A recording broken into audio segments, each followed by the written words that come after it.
Hello and welcome to the final installment of Empower Yourself Self-Defense. My name is Elizabeth, and today we're going to be talking about how to use your surroundings to your advantage.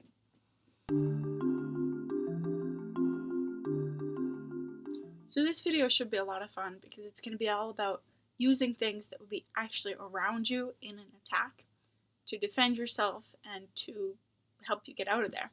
So it's going to be especially useful for women because I'm going to be using things that you would find in a typical purse and teaching you how to incapacitate an enemy with it and how to just use it to distract them enough to let you get away. So firstly, one thing that a lot of people know, if you have your keys with you, you can use them to either just stab somebody's eyes out like that, or one thing that I really like is if you put the keys in between each finger and then you make a fist, you can use that to make a single punch even stronger. So you could punch somebody in the face with that, you can punch them in the stomach, that wouldn't feel too good. Or you could just stab somebody's eyes out with your keys. But they're very dangerous, so obviously don't do this unless you're actually in trouble. But that can get somebody away from you, just using your keys. Another thing you can do if you have a lanyard or headphones or something, you can actually almost use it to strangle somebody. So if you wrap it around their neck, it's obviously not going to feel good. So you can distract them through that. You could actually probably get them unconscious with it.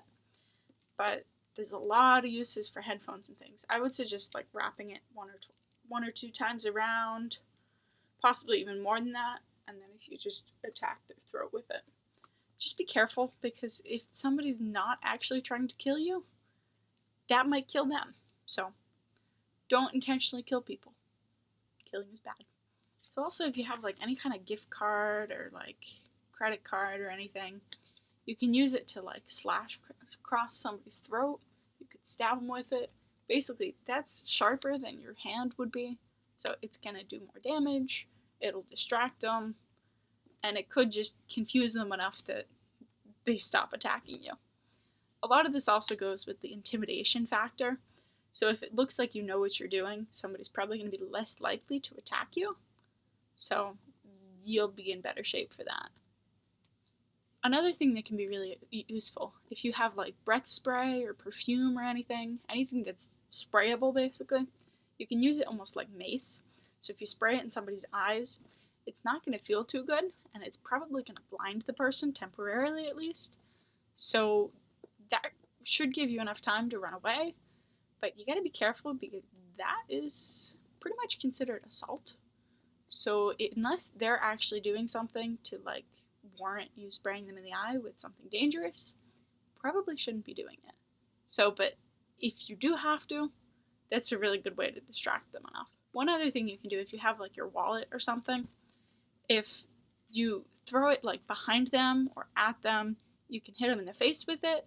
But also if there's money in it, or even if there isn't, if they see a wallet going towards them or past them, they're probably going to stop and go check and see it, because money is good. So people typically want money, and if that's what they're going for the whole time, if you throw them your money, you can keep running, they'll go to check to see if you have money.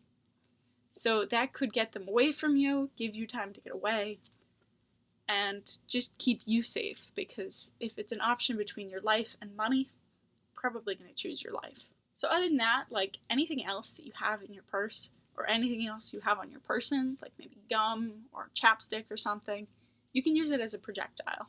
So if you just throw the things at them, they're going to be pretty confused, probably pretty distracted, and that could be the edge you need to just get away. So if you throw it and it hits them in the face, all the better.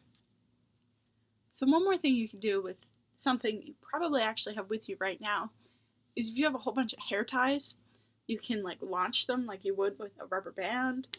So if somebody gets hit in the face with that, they're probably not going to keep coming at you.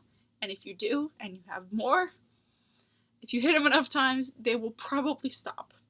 So to finish off this whole segment thing, if you don't know what else to do, if you've exhausted all your other options, you can always just throw an entire purse at them.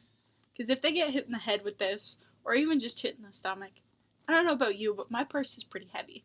So if you throw your purse, yeah, you lose your purse, and that's kind of sad, but it could save your life. It could distract them enough to get away. So it's always the last option. So besides all those, just like things that are on your person.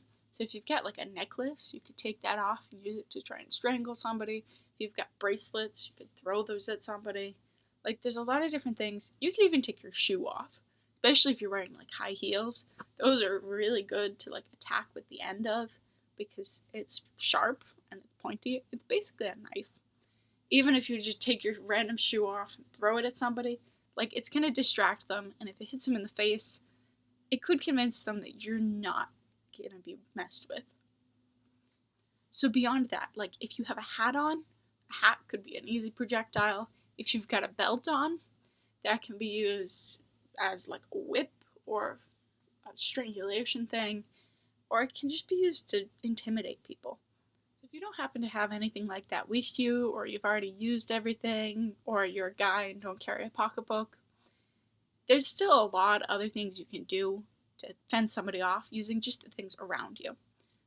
So if you're in like a residential neighborhood and there's like a wooden stake in the ground, or like those little plastic flag things about lawn treatments, or the plexiglass stick things that say where like driveways are, all of those can be used as weapons. So you can hit somebody with them, you can like stab somebody with them. There's a lot of different options. Basically, it just gives you a better range of attacks. Also, if you're in like a neighborhood with kids or anything, if there's like toys on the lawn, like baseball bats, soccer balls, any sort of like riding toy or anything, you can use those to either swing at the people, use as projectiles. You can even like roll a wagon into them. And if you hit somebody in the legs with a wagon, they're probably going to fall over, probably not going to attack you anymore. So it's just more things you can do. So if you are in a place like that, just keep your eyes open for anything that can be used as a weapon. So if you don't see like a wooden stake or a baseball bat or anything really useful like that, you can always just pick up a stick, because that'll give you a lot extra range. You can hit somebody with, you can poke them with it, or it could just intimidate them into realizing that you're probably not an easy target, so they should probably find a different person to attack. So because of that, that can like distract them enough, or it can just convince them not to deal with you. If you're in like a city or something, anything that's on the ground, especially like empty bottles, would be really good, because you can just hit somebody over the head with that, and in all the cartoons and everything, like that knocks people out. But even just the broken glass could be a good weapon, or a good distraction. Other than that, if there's like a random pipe on the ground, a crowbar, any sort of trash or anything, that can be really good to throw at somebody or to hit somebody with. Like, just keep your eyes open and be creative. So besides like actual weapons that you can find, like just things around you can be used as hiding places, distractions, just extra elements to add a different dimension to the fight. So if there's like a building that you can hide behind and then jump out at the person from, or if you can just get around the side of the building and get away. If there's a tree, you can hide behind the tree. If there's like a low-hanging branch that you can like throw into somebody's face or swing back, like there's a lot of things you can do that people don't usually think about, but they can really help you. When it comes to attacking, like intimidation is a really good thing to use, because if you've got a whole arsenal of weapons and it seems like you know what you're doing, people are probably going to be less likely to attack you or to continue attacking you if it looks like they're going to get beaten easily.